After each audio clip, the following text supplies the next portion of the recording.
नमस्कार दोस्तों।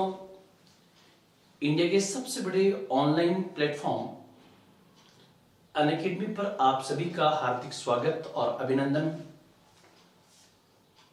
अनअकैडमी के यूपीएससी हिंदी प्री चैनल पर आप सभी को हम एक ऐसी सामग्री प्रोवाइड कर रहे हैं इस लॉकडाउन के पीरियड के दौरान, ताकि न केवल आपकी सेल्फ स्टडी बहुत बेहतर हो सके, बल्कि आपका यूपीएससी एग्जाम या आप कोई भी सिविल एग्जाम दे रहे हो वो आप बहुत बेहतर तरीके से दे सकें।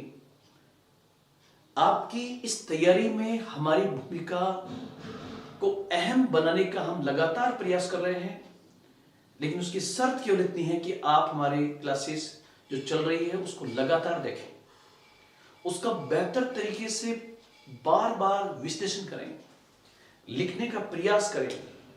हम उसकी पूरी पीडीएफ भी जल्दी आप तक पहुंचाने का प्रयास करेंगे। आज आधुनिक भारत के इतिहास में हमारा टॉपिक है 1857 का विद्रोह, 1857।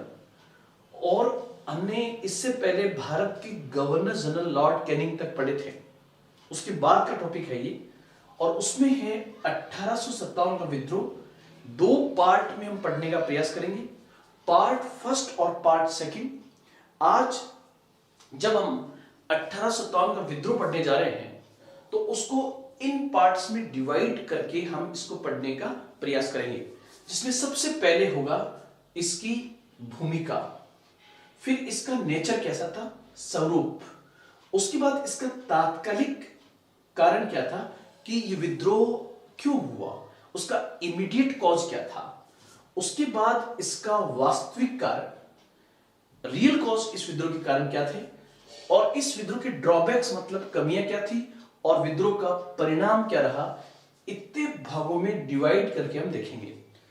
इसका फैक्चुअल पार्ट भी पढ़ने का प्रयास करेंगे और कॉन्सेप्ट सहित कल का जो क्लास होगी उसमें मैं आपको आंसर राइटिंग भी कराऊंगा, ताकि प्री के साथ साथ प्री में जो कथन कारण वाले प्रश्न आते हैं उसको बहुत सारे बच्चे गलत करके आते हैं, वो हमें कैसे करने चाहिए उसका मैं कल डिटेल में बताऊंगा आपको।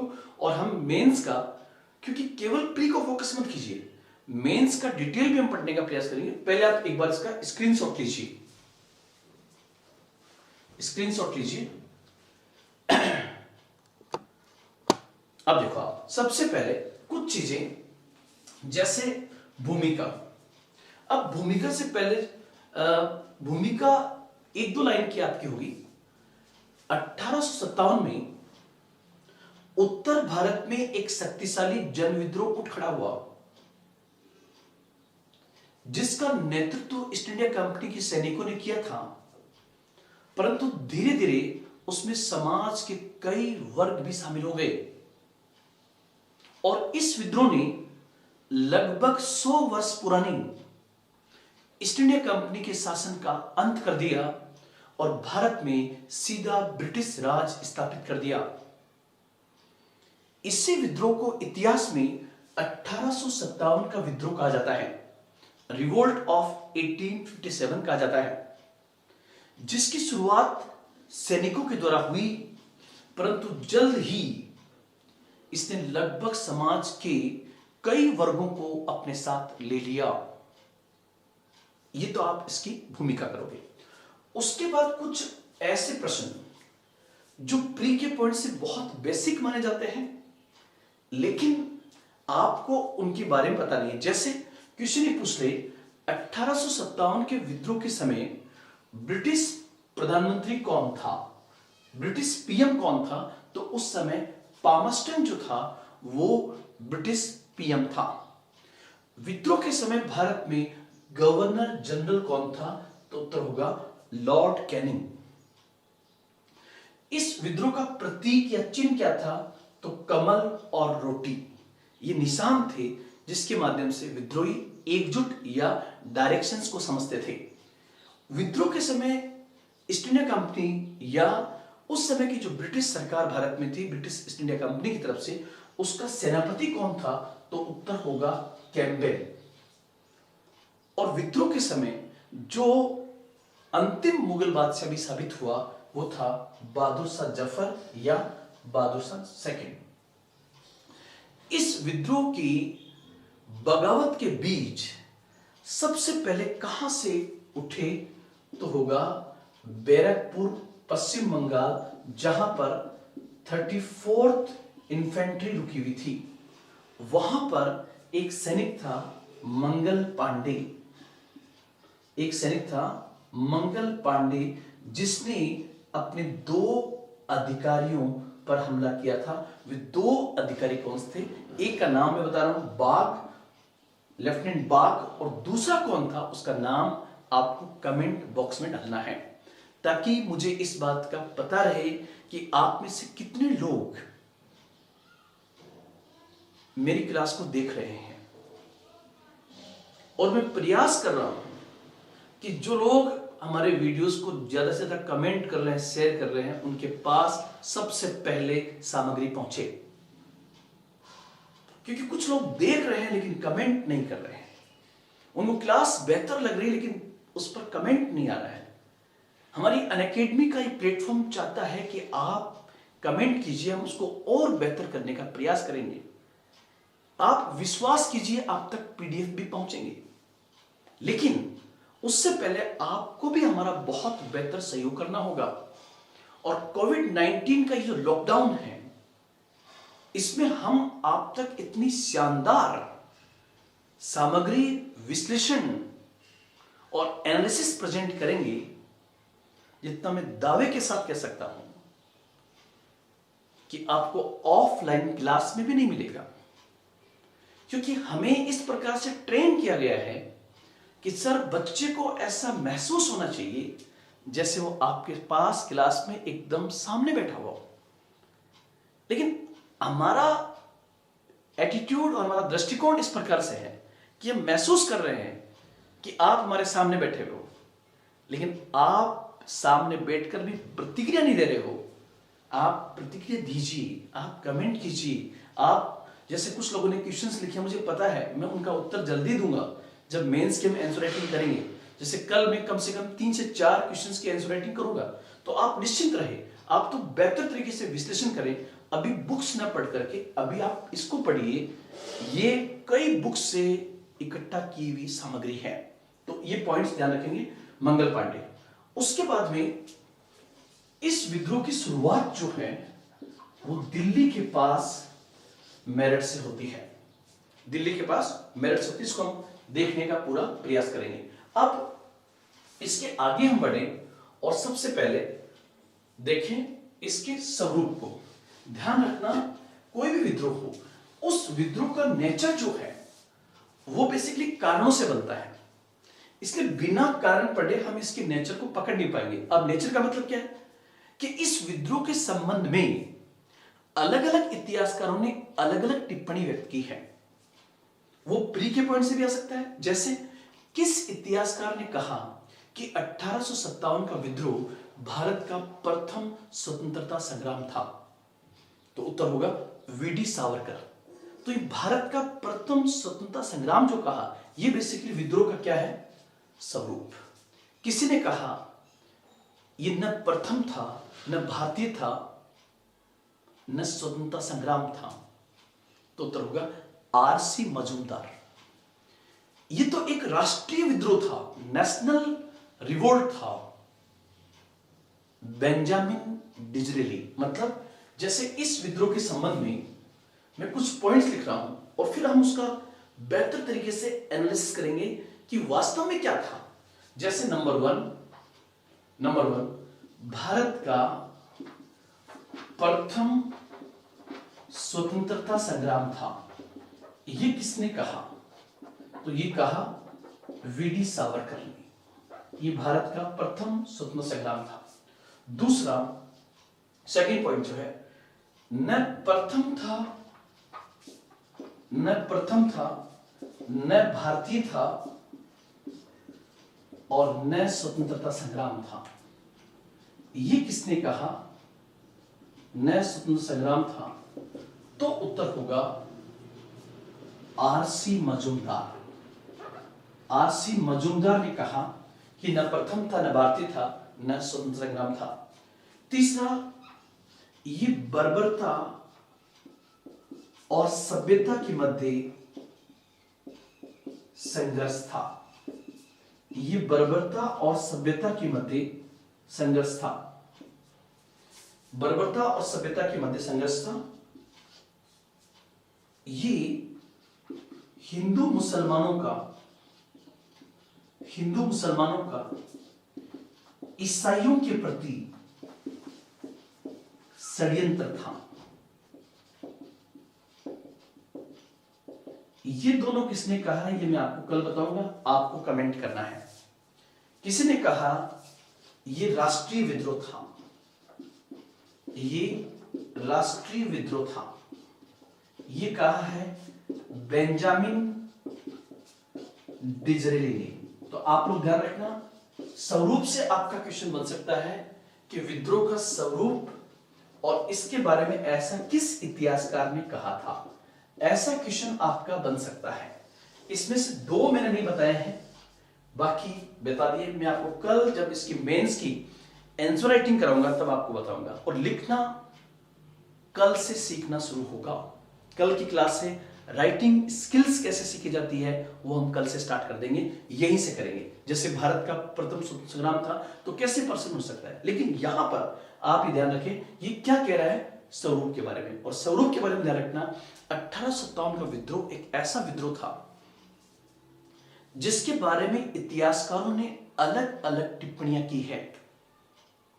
किसी ने इसे एक सैन्य विद्रोह कहा है, किसी ने इसे सिपाही विद्रोह कहा है, किसी ने कहा यह गाय की चर्बी से उत्पन्न एक उत्पाद था, किसी ने कहा यह राष्ट्रीय विद्रोह था, किसी ने कहा यह भारत का स्वतंत्रता संग्राम था, तो किसी ने कहा न प्रथम था, न भारतीय था और न स्वतंत्रता संग्राम था। तो किसी ने कहा यह बर्बरता, मतलब भारतीय बर्बर थे, बर्बरता और सभ्यता के बीच का संघर्ष था। किसी ने कहा यह हिंदू मुस्लिम का ईसाइयों के प्रति षड्यंत्र था। किसी ने कहा यह विद्रोह था, किसी ने कहा यह क्रांति था। तो एग्जैक्टली क्या था ये देखने के लिए सबसे पहले हमें इसके तात्कालिक कारण और इसके वास्तविक कारण को देखना होगा, तभी हम इस प्रश्न के उत्तर को बहुत बेहतर तरीके से कर पाएंगे। ये पॉइंट्स आप क्लियर करना। इस स्वरूप वाले को हम कल लगभग 40 मिनट तक इसके नेचर को पढ़ेंगे कि किसने कब कहा, क्यों कहा। जैसे बेंजामिन डिज़रेली ने इसे राष्ट्रीय विद्रोह क्यों कहा, तो आपको पता है भारत में ईस्ट इंडिया कंपनी का शासन था और कंपनी के खिलाफ विद्रोह हो गया तो ब्रिटिश संसद का विपक्ष का नेता कह रहा है ओहो ये तो राष्ट्रीय विद्रोह है। मतलब वो ऐसा कहकर कि कंपनी से सत्ता को छीनना चाहता है। नहीं तो एक अंग्रेज इतिहास व्यक्ति क्यों कहेगा कि नेशनल रिवोल्ट था, क्योंकि रिवोल्ट अंग्रेजों के खिलाफ था। तो इसको मैं पूरा डिटेल में आपको समझाने का प्रयास करूंगा, लेकिन ये सब चीजें किससे रिलेटेड है, स्वरूप से। ये सब की सब चीजें हैं स्वरूप से संबंधित। अब हम आगे बढ़े और जो पहला पॉइंट होगा आपका, पहला पॉइंट वो होगा कि इस विद्रोह के कारण क्या थे। तो इस विद्रोह का जो कारण है वो कारण पहले वास्तविक ले और फिर तात्कालिक ले।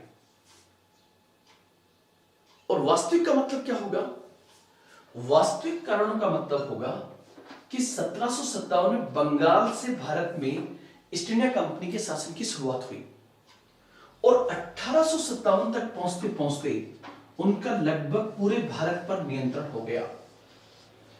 अब 1757 से लेकर 1857 के बीच में ये जो 100 वर्ष का ईस्ट इंडिया कंपनी का शासन है, EIC का शासन है, इस शासन के दौरान ऐसे अनेक कारण थे जिन्होंने भारतीय जनता में असंतोष पैदा किया और यही असंतोष जो फूटा इसे भारत के इतिहास में एक युगांतरकारी घटना के रूप में 1857 का विद्रोह कहा जाता है। अब वो पॉइंट्स कौन से थे? तो सबसे पहले हम डिवाइड करें तो विद्रोह का एक कारण राजनीतिक था, विद्रोह का एक कारण आर्थिक था, विद्रोह का एक कारण प्रशासनिक था, विद्रोह का एक कारण प्रशासनिक था, विद्रोह का एक कारण सामाजिक सांस्कृतिक था, विद्रोह का एक कारण सामाजिक सांस्कृतिक भी कह सकते, धार्मिक भी कह सकते हो, और विद्रोह का एक कारण सैन्य भी था। और यहीं पर आप अगर इसको बहुत बेहतर तरीके से समझ लोगे तो आपको समझ में आ जाएगा। ध्यान रखना, जो इस विद्रोह को केवल राजनीतिक आंखों से देखेगा उसको ये विद्रोह राजनीतिक विद्रोह दिखाई देगा। जो इस विद्रोह को केवल आर्थिक नजर से देखेगा उसे यह आर्थिक विद्रोह नजर आएगा। जो इस विद्रोह को धार्मिक कारण से देखेगा उसे धार्मिक विद्रोह नजर आएगा। जो उसे सैन्य कारण से देखेगा उसको ये सिपाही विद्रोह नजर आएगा। जबकि हकीकत में 1857 के विद्रोह का नेचर क्या था?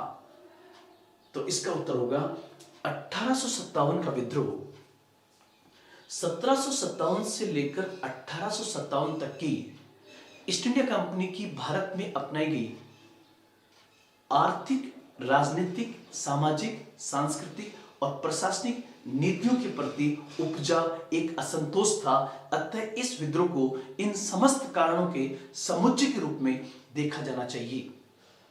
मतलब हमें केवल इसे केवल राजनीतिक के रूप में, राजनीतिक जरूर है लेकिन केवल राजनीतिक नहीं है, क्योंकि उसके साथ में क्या है? आर्थिक भी है। केवल आर्थिक नहीं है क्योंकि उसके साथ में प्रशासनिक भी है। केवल सैन्य नहीं है क्योंकि उसके साथ में राजनीतिक भी है।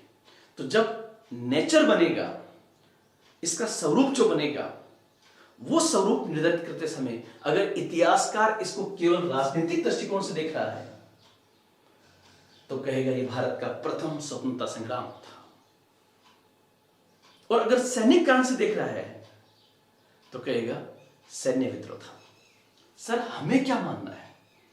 तो हम स्टूडेंट हैं, हमें बेहतर नंबर लेने हैं और नंबर लेने के लिए आपको एनालिसिस करना पड़ेगा, बताना पड़ेगा 1857 के विद्रोह के स्वरूप के संबंध में अनेक मत प्रचलित हैं, परंतु इन मतों का व्यापक विश्लेषण करने के बाद पता लगता है कि 1857 का विद्रोह 1757 से लेकर 1857 तक की ब्रिटिश आर्थिक, सामाजिक, सांस्कृतिक, धार्मिक और प्रशासनिक नीतियों के प्रति उपजा एक असंतोष था।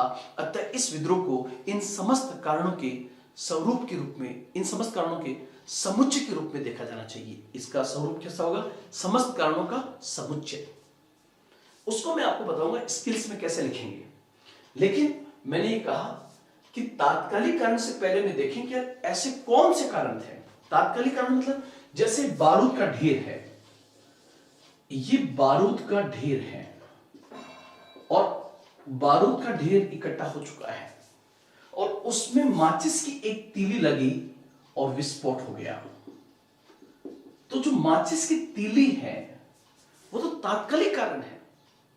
लोग पहले से ही असंतुष्ट थे और उसमें चर्बी वाले कारतूस जो तात्कालिक कारण थे वो विद्रोह को उत्पन्न कर देंगे।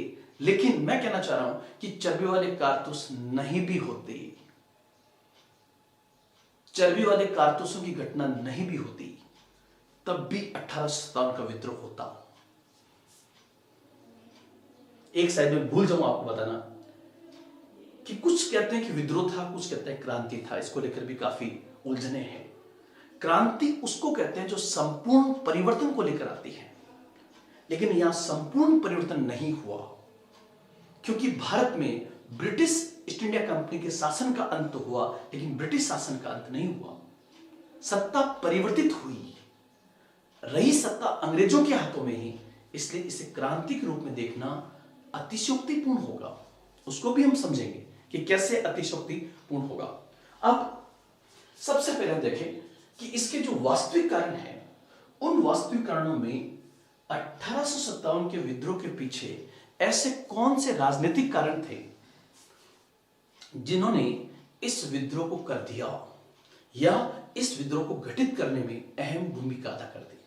वो राजनीतिक कारण हम पढ़ चुके हैं। सिर्फ यहां पर मैं पॉइंट्स लिखूंगा। जैसे राजनीतिक कारणों में एक होगा लॉर्ड डलहौजी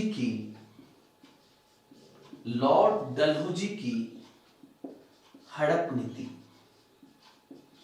लॉर्ड डलहौजी की हड़प नीति, जिसको हम कहते हैं शांतिपूर्ण विलय का व्यक्तिगत का सिद्धांत, शांतिपूर्ण विलय का व्यक्तिगत का सिद्धांत, जिसको मैंने बहुत डिटेल में आपको बताया था। इसके लिए आप पीछे वाली वीडियो देखें।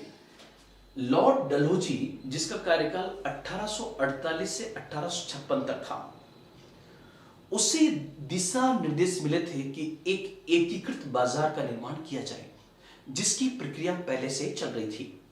परंतु अब कई रियासतें ऐसी थी जो उस एकीकृत बाजार में अवरोध बन रही थी, और ये रियासतें वो थी जिन्होंने ब्रिटिश का राजनीतिक रूप में और आर्थिक रूप में बहुत सहयोग किया था।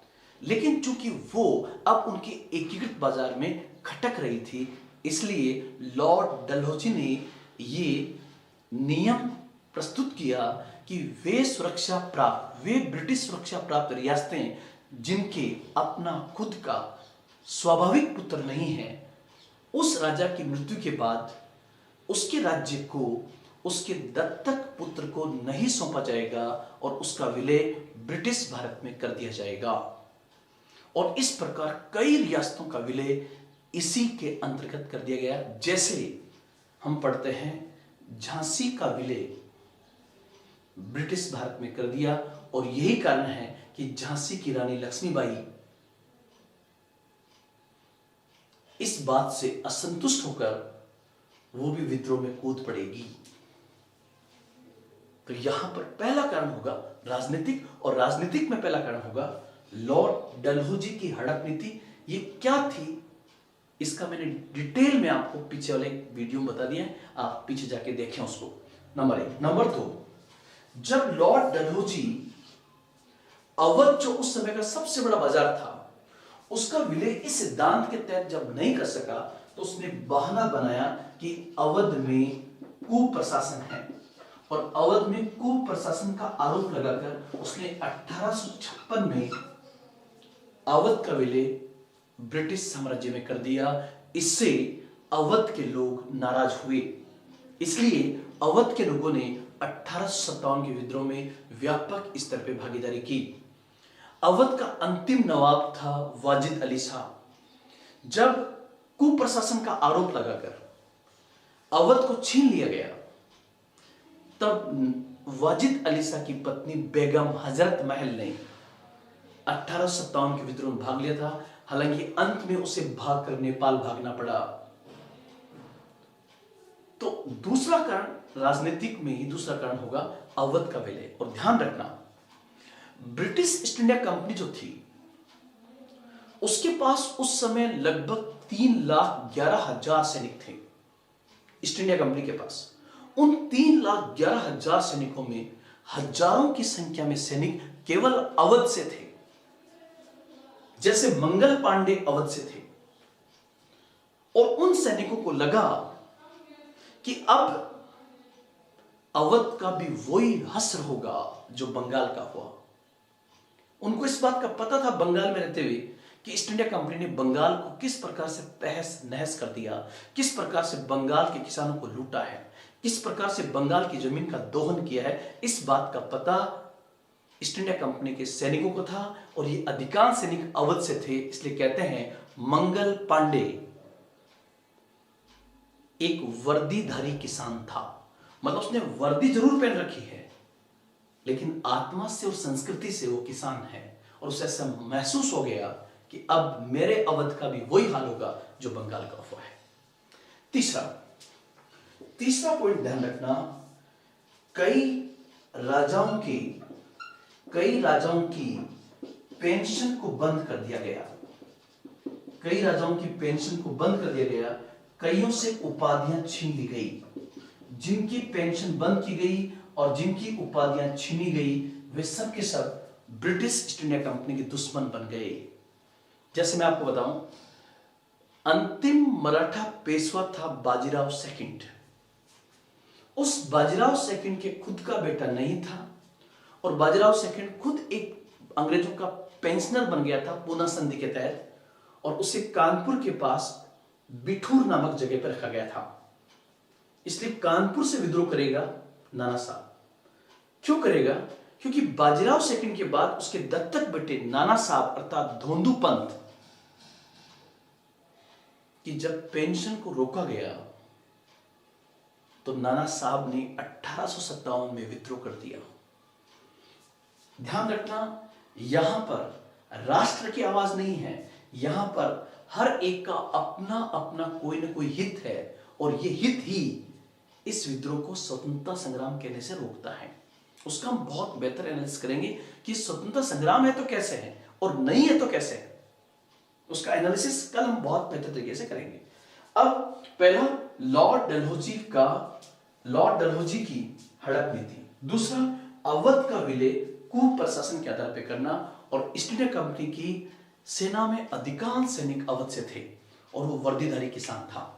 तीसरा, कई राजाओं की पेंशन बंद कर दी गई और कईयों की उपाधियां छीन ली गई, ये भी कारण होगा। चौथा कारण था, फोर्थ जो रीजन होगा, कई जमींदारों से उनकी जमींदारियां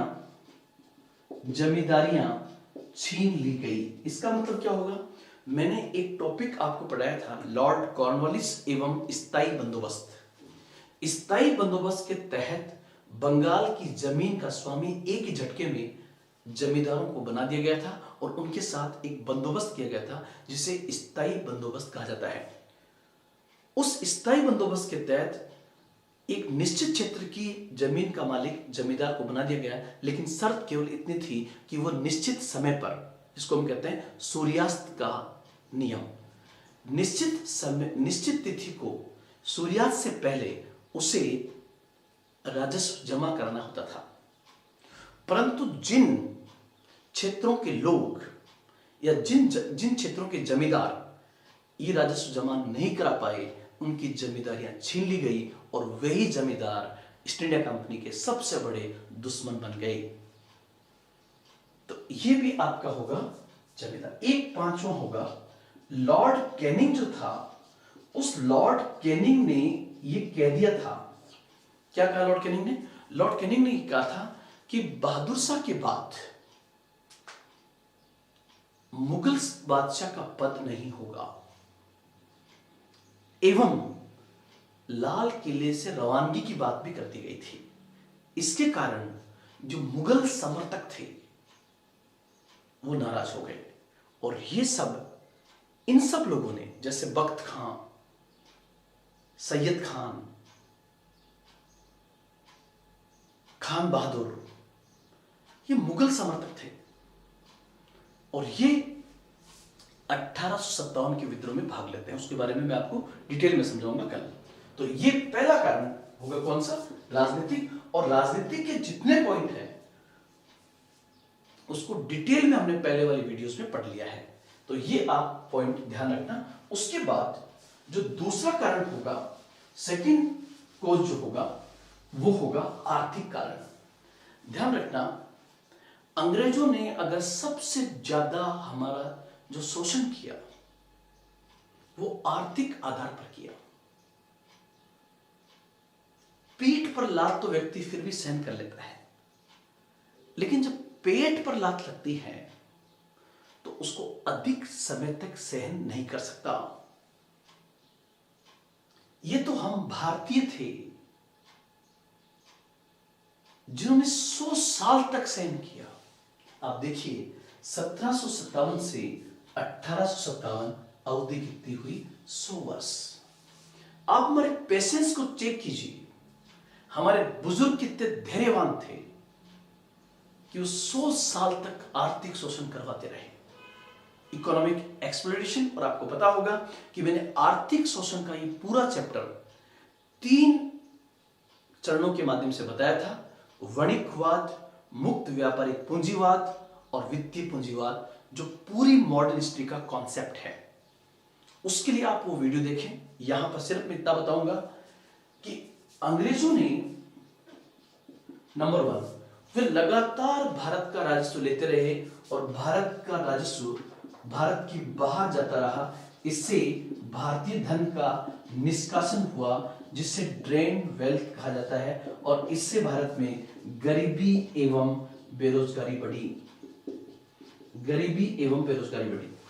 जब ब्रिटेन के अंदर औद्योगिक क्रांति का प्रभाव चरम पर होगा और यूरोप में उनकी आर्थिक नाकेबंदी हो जाएगी, तब भारत को ब्रिटिश वस्तुओं, जो तैयार माल था, उसके बाजार के रूप में पेश किया जाएगा। तो उसके कारण जब वो तैयार माल यहां पे लाएंगे, तो भारत का जो तैयार माल था वो था हस्तशिल्प, हैंडीक्राफ्ट। जब वो तैयार माल आएंगे और हमारे माल को हतोत्साहित करेंगे, तो हमारे हस्तशिल्प उद्योग का पतन हो जाएगा। हैंडीक्राफ्ट इंडस्ट्री डिक्लाइन कर जाएगी, हस्तशिल्प उद्योग का पतन हो जाएगा। ध्यान रखना, हमारा तो वैसे ही अभी औद्योगिकरण नहीं हुआ है, हमारा तो यहां पर वैसे ही एग्रीकल्चर इंपॉर्टेंट था। लेकिन जब हस्तशिल्प का पतन होगा, तो जो लोग हस्तशिल्प उद्योग से बेरोजगार होंगे वो कृषि पर जाएंगे। और चूंकि ब्रिटिश अर्थव्यवस्था में कच्चे माल की मांग ज्यादा थी, इसलिए कच्चे माल पर बल देने से भारतीय अर्थव्यवस्था का विऔद्योगिकरण हो गया। भारतीय अर्थव्यवस्था का विऔद्योगिकरण हो गया। भारतीय अर्थव्यवस्था का डी इंडस्ट्रियलाइजेशन हो गया, मतलब कृषि पर भार बढ़ा। कृषि पर भार क्यों बढ़ा? क्योंकि ब्रिटिश भारत में जो शासन था वो कच्चे माल की मांग करने लगे। कच्चे माल की मांग क्यों? क्योंकि ब्रिटिश उद्योगों के लिए कच्चा माल चाहिए। वही कच्चा माल तैयार होकर भारत में आता था, जिसको हम कहते हैं तैयार माल। जब तैयार माल उनका आएगा तो हमारे हस्तशिल्प उद्योग का पतन हो जाएगा। इसलिए जिस समय उनका औद्योगिकरण हुआ, उस समय हमारा विऔद्योगिकरण हो गया। तो एक पॉइंट यह आएगा, राजस्व धन का निष्कासन होना, हस्तशिल्प उद्योग का पतन होना, कच्चे माल पर बल देने से भारतीय अर्थव्यवस्था का विऔद्योगिकरण हुआ। चौथा परंपरागत अर्थव्यवस्था का विनाश होना। परंपरागत अर्थव्यवस्था का विनाश होना। ये ट्रेडिशनल इकोनॉमी क्या थी कि लेन देन चलता था, गेहूं के बदले कटिंग करवा लेते थे, इसके बदले ये काम, एक लेन देन अंदर चलता था। कहीं ना कहीं ब्रिटिश नीतियों ने उस ट्रेडिशनल इकोनॉमी पर प्रहार किया। अधिकतम राजस्व वसूलने से किसान के हालात बदतर हो गए। बंगाल में स्थायी बंदोबस्त लागू करने से किसान भूमिहीन हो गया। केवल कच्चे माल पर बल देने से हस्तशिल्प उद्योग में काम करने वाले लोग भी एग्रीकल्चर के क्षेत्र में आ गए और बहुत सारी रियासतों का विलय जब ब्रिटिश भारत में कर दिया गया, तो उन रियासतों में काम करने वाले कवि, सैनिक बेरोजगार हो गए। उनके पास कोई रोजगार नहीं रहा। इसलिए कहते हैं कि ब्रिटिश काल में भारत की परंपरागत अर्थव्यवस्था का विनाश हो गया। जब परंपरागत अर्थव्यवस्था का विनाश हुआ और आर्थिक हालात खराब हुए, तो 1857 के विद्रोह को करवाने में इस आर्थिक कार्य की भी बड़ी भूमिका थी। साथ ही साथ छठा पॉइंट आप ये भी डाल सकते हो, पांचवा कि स्थायी बंदोबस्त रैयतवाड़ी, जो कि एक प्रकार का रेवेन्यू सिस्टम था दक्षिण भारत के अंदर, मद्रास और बॉम्बे प्रेसिडेंसी में रैयतवाड़ी व्यवस्था और महलवाड़ी व्यवस्था, रैयतवाड़ी व्यवस्था और महलवाड़ी व्यवस्था जैसे भू राजस्व प्रणालियों ने किसानों का खून चूसने में बहुत बड़ी भूमिका अदा की और इस आर्थिक कारणों ने आर्थिक असंतोष को पैदा किया और इसी आर्थिक असंतोष ने इतिहास में जिस विद्रोह को जन्म दिया, उसे ही हम 1857 का विद्रोह कहते हैं। तो 2 पॉइंट मैंने बताया आपको। पहला आपका राजनीतिक कारण, दूसरा आर्थिक कारण, और तीसरा जो कारण होगा वो प्रशासनिक होगा। प्रशासनिक कारणों को आप ऐसे समझिए कि अंग्रेजों ने अपने हितों के लिए न्यायिक व्यवस्था में सुधार किए, नई पुलिस व्यवस्था की स्थापना की, नई सिविल सेवा की स्थापना की, लेकिन इनमें इतना ज्यादा भ्रष्टाचार था कि पुलिस ही जैसे खेत के चारों ओर बाड़ बनाई जाती है, वो बाढ़ ही खेत को खाने लगी। मतलब पुलिस भ्रष्टाचार का एक बड़ा तंत्र बन गया। और इस सिविल सेवा ने किसानों से रेवेन्यू वसूलने में बहुत बड़ी भूमिका अदा की।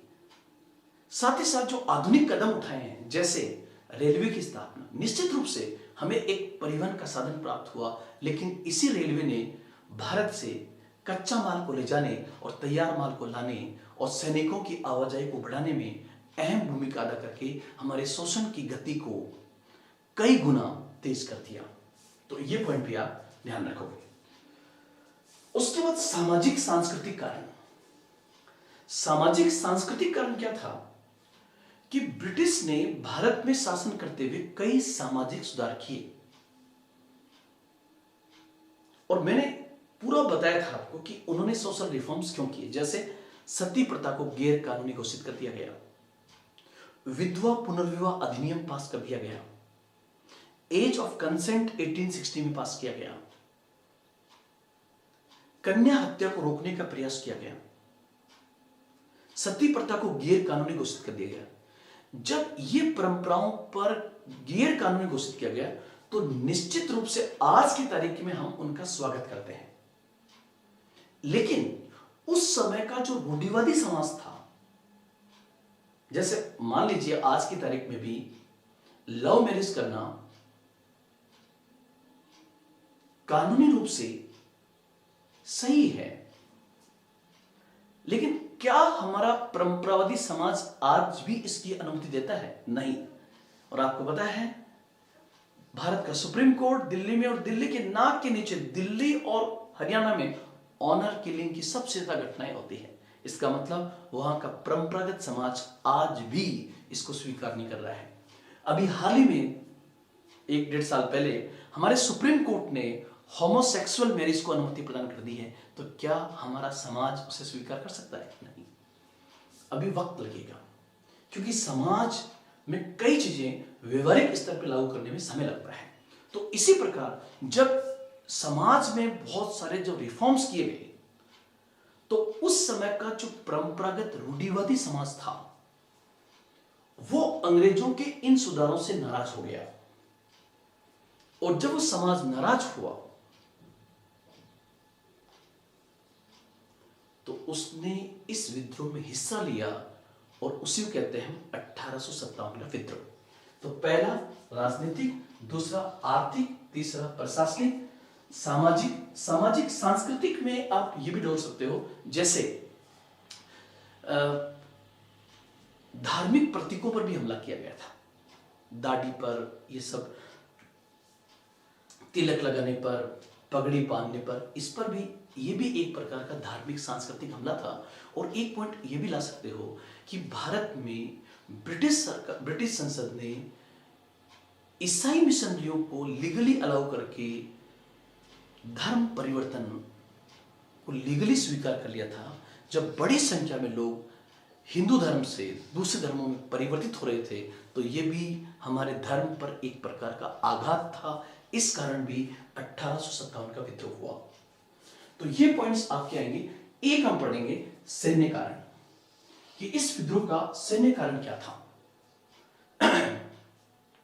इस विद्रोह का सैन्य कारण क्या था, जिसको हम कहते हैं मिलिट्री कॉज।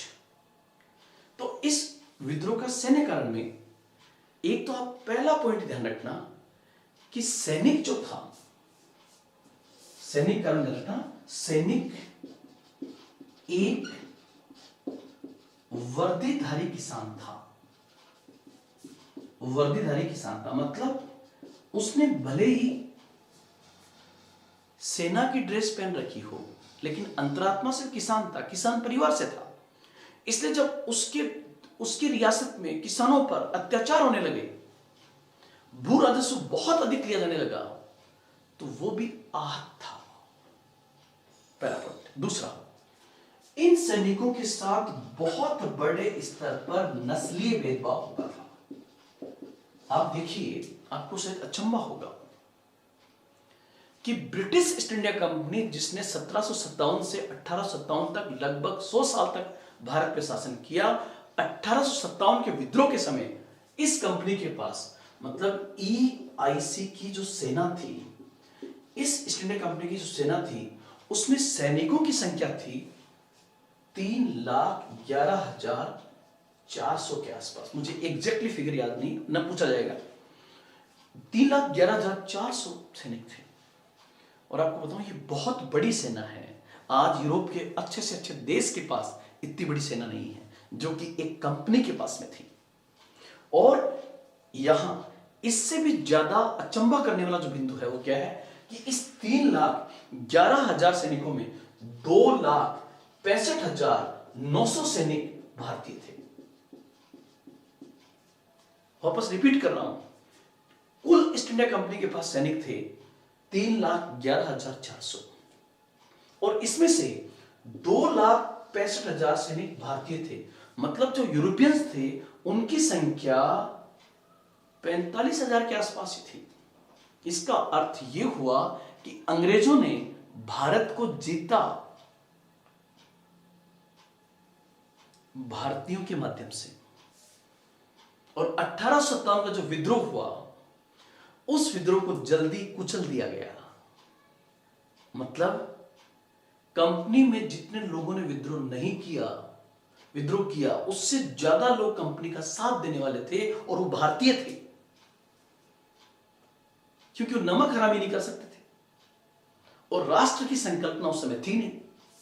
इसलिए आप देखिए, ये जो 2,65,000 सैनिक, 2,65,900 सैनिक जो भारतीय थे और बाकी सैनिक जो यूरोपियन थे, इन सैनिकों के बीच में बहुत बड़े स्तर पर नस्लीय भेदभाव होता था।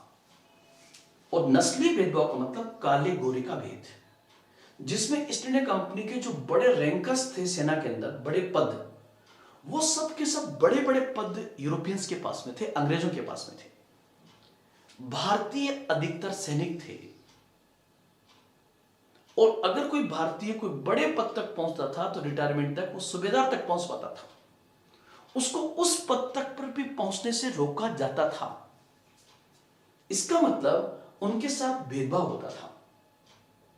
साथ ही साथ 1853 से लेकर 54, 55, 56 के बीच में कुछ ऐसे कानून बने, जैसे समुद्र यात्राएं, कि अब आपको समुद्र यात्राएं करनी पड़ेगी।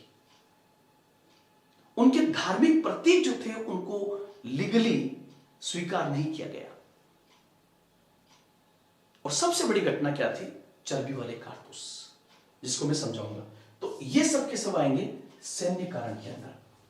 अब मैंने कहा कि 1857 के विद्रोह का वास्तविक कारण 1757 से लेकर 1857 तक 100 वर्ष के शासन में जो ईस्ट इंडिया कंपनी की राजनीतिक, आर्थिक, प्रशासनिक, सामाजिक, सांस्कृतिक और सैन्य नीतियां थी, इन नीतियों ने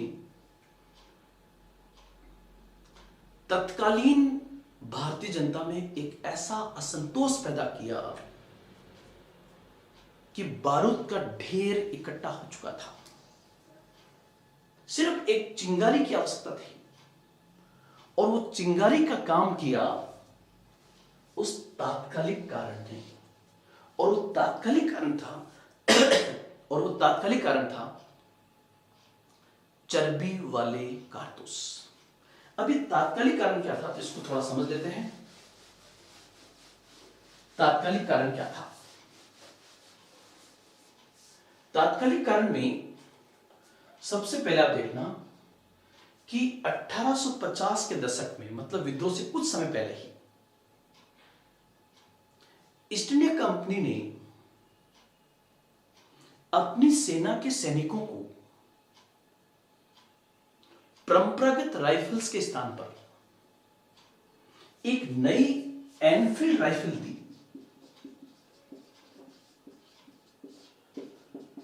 इस नई एनफील्ड राइफल में नए कारतूस दिए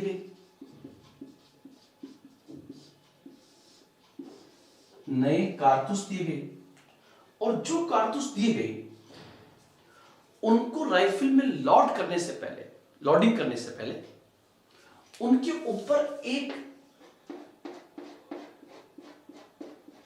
कवर लगा हुआ था। कहते हैं कि ये जो कारतूस के ऊपर जो कवर था, इस कारतूस को राइफल में भरने से पहले उसे दांत से काटना पड़ता था। कहते हैं कि ये जो कवर था, ये गाय या सुअर की चर्बी से बना था, ऐसी अफवाह कंपनी के सैनिकों के बीच में फैल गई। और जैसा कि हम लोग जानते हैं, गाय प्राचीन काल से ही हमारी भारतीय संस्कृति में स्थान अत्यंत पूजनीय रूप में रखती है। और गाय की चर्बी का मतलब होगा कि गौ हत्या। और एक हिंदू संस्कृति का व्यक्ति अगर उस खोल को अपने दांतों से खोलता है तो जाहिर सी बात है उसके धार्मिक भावनाओं पर आघात होगा। और निश्चित रूप से यह आघात इन चर्बी वाले कारतूसों ने किया। साथ ही साथ आप लोग जानते होंगे कि सुअर को इस्लाम में हराम बताया गया है, अर्थात सुअर की चर्बी या उसका मीट इस्लाम में नहीं खाया जाता है, हराम माना जाता है उसको। कुल मिलाकर मैं ये कह सकता हूं कि ईस्ट इंडिया कंपनी की सेना में हिंदू और मुस्लिम दोनों ही प्रकार के सैनिक थे। और जब इन एनफील्ड राइफल के कारतूसों का प्रयोग किया गया तो तेज गति से आग की तरह यह बात कंपनी के सैनिकों के मध्य फैल गई। कहते हैं कि इसकी सबसे पहली आवाज दमदम में उठी, पश्चिम बंगाल। लेकिन इस घटना का सबसे पहले जो अवतरण हुआ वो 34वीं इन्फेंट्री जो बैरकपुर में रुकी हुई थी वहां पे हुआ, जब मंगल पांडे ने अपने 2 अधिकारियों पर हमला किया। यह बात है 29 मार्च 1857 की। 29 मार्च 1857 को मंगल पांडे हमला करते हैं और 8 अप्रैल, मुझे जहां तक याद आ रहा है, 8 अप्रैल को मंगल पांडे को फांसी हो जाती है। मंगल पांडे एक वर्दीधारी किसान था। और आपसे यह भी क्वेश्चन पूछे, हम कल इसका मेंस में क्वेश्चन करेंगे, क्वेश्चन आपसे पूछ ले 1857 का विद्रोह गाय की चर्बी से उत्पन्न एक उत्पाद था। क्या आप सहमत हैं? नहीं तो अपना मत प्रस्तुत कीजिए। यह क्वेश्चन आपके सामने है। क्या है? 1857 का विद्रोह गाय की चर्बी से उत्पन्न एक उत्पाद था। क्या आप सहमत हैं? नहीं तो अपना मत प्रस्तुत कीजिए। आप देखिए 90% लड़के जो मेंस देंगे वो जब उत्तर लिखेंगे तो क्या लिखेंगे? 1857 के विद्रोह का एक कारण चर्बी वाला कारतूस था। यह कारतूस गाय और सूअर की चर्बी से बना था। नई एनफील्ड राइफल में इसको भरने से पहले, लोड करने से पहले इस कारतूस पे लगे कवर को मुंह से काटना पड़ता था, जिसके कारण हिंदू और मुस्लिम धर्म के सैनिकों की धार्मिक भावनाएं आहत हुई। और आहत होने से मंगल पांडे ने यह किया, मेरठ में गए, फिर ये हुआ। इस आधार पर कहा जा सकता है कि गाय की चर्बी से उत्पन्न एक उत्पाद था। और अगर ये 10 नंबर का क्वेश्चन हुआ और आपने ये उत्तर लिखा तो मैक्सिमम से मैक्सिमम अगर आपको नंबर मिलेंगे तो नंबर मिलेंगे मात्र 2 नंबर। इससे आप अंदाज लगा सकते हो कि आईएएस बनता है मेंस के आधार पर, आरएस बनता है मेंस के आधार पर, यूपीपीसीएस में सिविल सेवा को पास करता है मेंस के आधार पर, और मेंस में नंबर दिए नहीं जाते हैं कभी भी। आप सोचते होगे कि आपको यूपीएससी नंबर देगी, नहीं, नंबर दिए नहीं जाते हैं बल्कि छीने जाते हैं, और छीनने के लिए आपके अंदर क्वालिटी का होना बहुत जरूरी है, और क्वालिटी के लिए आपके पास लेखन शैली का होना जरूरी है। तो मैं आपसे कह रहा हूं, आप इस क्वेश्चन को लिखें पहले। क्या 1857 का विद्रोह, 1857 का विद्रोह गाय की चर्बी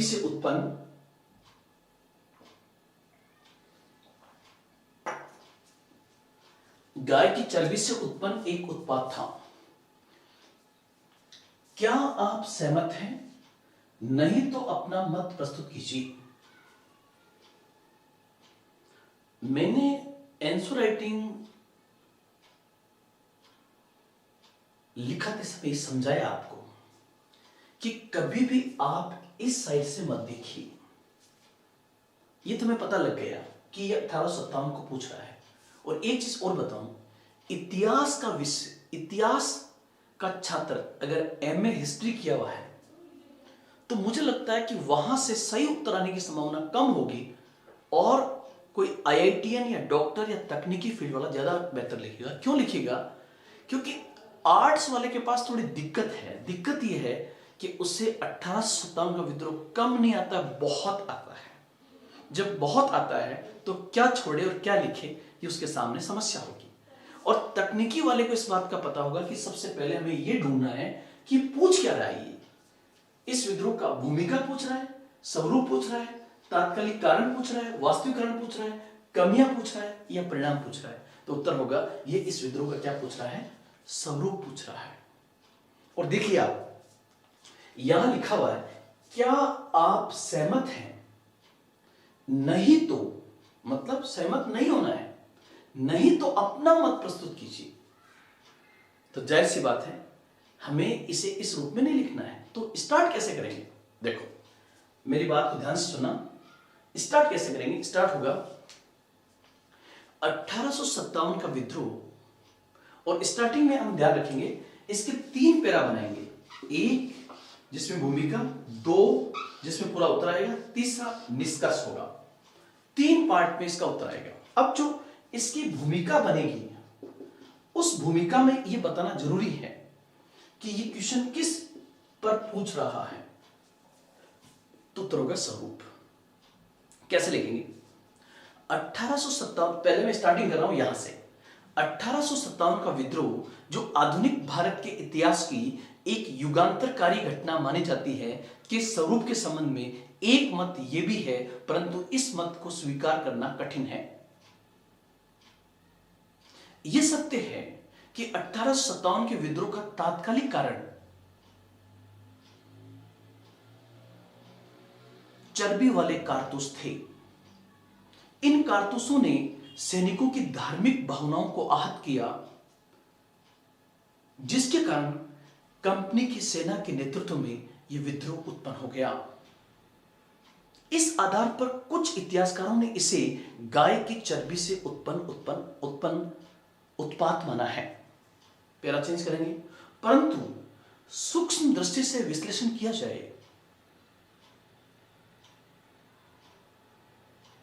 तो गाय की चर्बी से इतना बड़ा उत्पात नहीं हो सकता। अर्थात 1857 का विद्रोह 1757 से लेकर 1857 तक की ब्रिटिश आर्थिक, सामाजिक, सांस्कृतिक, धार्मिक, प्रशासनिक एवं सैन्य नीतियों के प्रति उपजा एक असंतोष था। दूसरे शब्दों में, ब्रिटिश ईस्ट इंडिया कंपनी ने अपने 100 वर्षों के शासनकाल में अपनी नीतियों के माध्यम से जो शोषण किया, उससे बारूद का एक ढेर इकट्ठा हो चुका था, और उस बारूद के ढेर में इन चर्बी वाले कारतूसों ने माचिस की तीली का काम किया, चिंगारी का काम किया, जिससे विद्रोह भड़क उठा। अतः इस विद्रोह को गाय की चर्बी से उत्पन्न उत्पाद कहना इसके स्वरूप को बहुत कम करके आंकना होगा। वास्तविकता में ये ब्रिटिश शासनकाल के 100 वर्षों में उनकी नीतियों के प्रति उपजा एक असंतोष था। हां, इतना अवश्य कहा जा सकता है कि राष्ट्रवाद की पहली अभिव्यक्ति था। बस ये आपका उत्तर होगा। राष्ट्रवाद में भारतीय राष्ट्रवाद नहीं लिखेंगे क्योंकि भारत उस समय है ही नहीं। ये राष्ट्रवाद की पहली अभिव्यक्ति था। तो ये आपको इसमें ध्यान रखना है। देखो, मैंने कहीं पर भी गाय की चर्बी वाले मुद्दे को मुद्दा बड़ा नहीं बनाया है क्योंकि सैनिकों में तात्कालिक कारण था, वास्तविक कारण जो मैंने बताए वो होंगे। लेकिन उत्तर लिखते समय इस बात का ध्यान रखना होता है कि स्वरूप में कारण भी नहीं बताने होते हैं, बल्कि उत्तर इस प्रकार से पूरी लय में प्रस्तुत किया जाता है कि न हमने कोई पॉइंट लिखा न कुछ और लिखा और पूरा उत्तर की अभिव्यक्ति सामने आ गई। जो आपके दिमाग में चल रहा है उसी को आपको व्यक्त करना है। जिस दिन ये अभिव्यक्ति आपके पास में होगी, आपको दुनिया की कोई ताकत आईएएस या आरएएस या सिविल सर्वेंट बनने से रोक नहीं सकती। तो ये आपका होगा तात्कालिक कारण। एक, जब ये तात्कालिक कारण था तो कल की क्लास जो होगी उसमें आप भी तैयार करना, हम भी तैयार करेंगे। बैरकपुर से जो चीज आवाज उठी वो जल्दी ही मेरठ पहुंच गई। कहते हैं कि मेरठ में तीसरी घुड़सवार सेना थी और उसके 90 सैनिकों ने चर्बी वाले कारतूसों का, 90 में से 85 ने चर्बी वाले कारतूसों का प्रयोग करने से मना कर दिया। जब उन्होंने मना कर दिया तो उन 85 को 10-10 वर्ष का कठोर कारावास दिया गया, उन्हें जंजीरों से बांध दिया गया। यह घटनाक्रम अप्रैल का है। इस प्रकार के घटनाक्रम से उनके साथी भी आहत थे और उन्होंने 10 मई 1857 को अपने साथी सैनिकों को छुड़वा लिया, मेरठ में अपने अधिकारियों को मार डाला और रात में ही वो दिल्ली की ओर रवाना हो गए और सुबह तक मतलब 11 मई को वो दिल्ली पहुंचे और दिल्ली पहुंचकर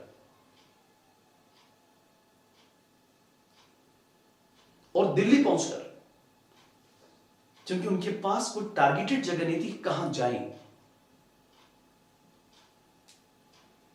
तो भारत में सत्ता का केंद्र लाल किला था अंग्रेजों से पहले, तो लाल किले में घुस गए और उन्होंने शक्तिहीन जर्जर मुगल बादशाह को अपना सेनापति बनाने का प्रयास किया। हालांकि बहादुर शाह जफर ने मना कर दिया था क्योंकि वो अंग्रेजों से भयभीत था, उसका पेंशनर था, उसे इस बात का पता था कि मेरे पास ताकत नहीं है। लेकिन कहते हैं बहादुर शाह जफर की एक युवा पत्नी के कहने पर मुगल बादशाह बहादुर शाह जफर को विद्रोह का ताज पहना दिया गया और इसी के साथ बिगुल बज गया पूरे हिंदुस्तान के अंदर, जिसका मुख्य केंद्र उत्तर भारत था। और ईस्ट इंडिया कंपनी के सबसे मजबूत स्तंभ अर्थात सेना ने विद्रोह करने से कहीं ना कहीं उसका एक पिलर टूट गया। जब उसका मेन पिलर टूटेगा तो यही कारण है कि भारत में 1857 में ईस्ट इंडिया कंपनी के शासन का अंत हो गया।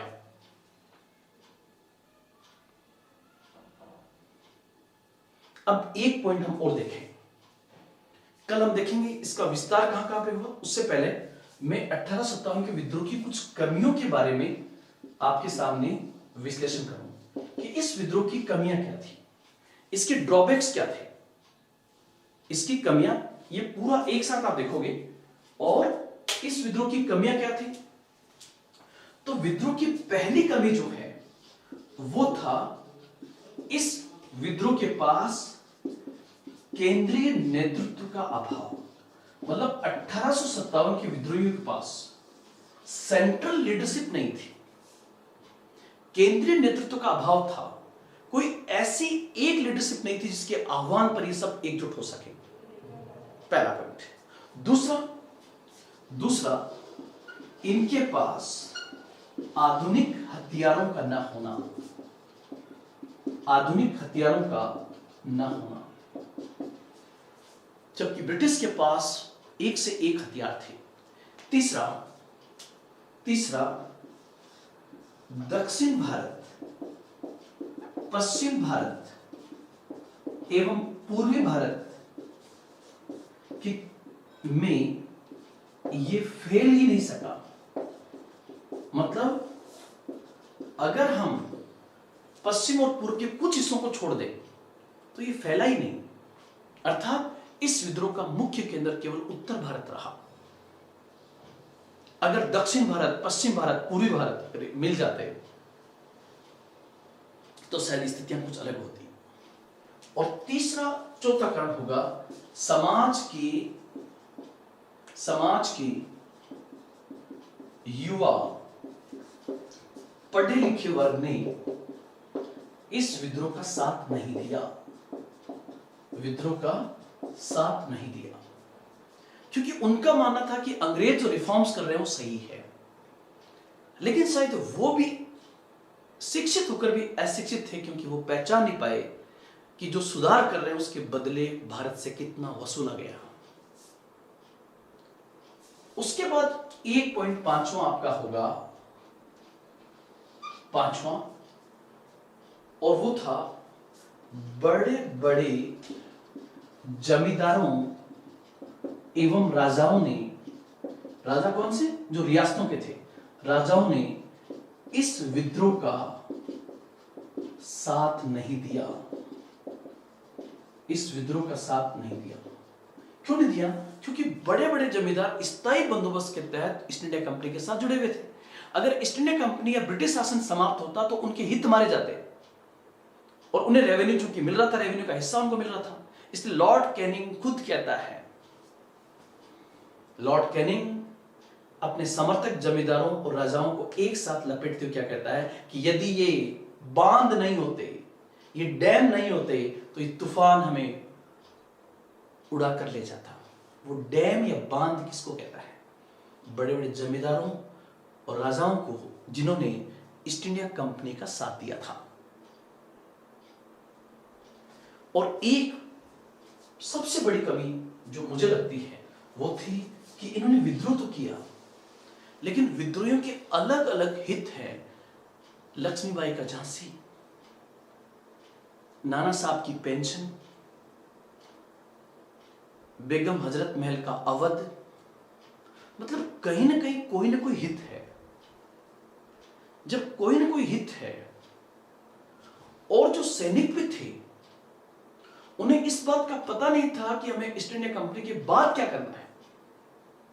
इसका मतलब यह हुआ कि यदि भारत में 1857 के विद्रोह के बाद भी, ईस्ट इंडिया कंपनी के शासन के बाद भी भारत में सीधा ब्रिटिश राज स्टैब्लिश हो गया, इसका मतलब उन्हें जानकारी नहीं थी किसकी?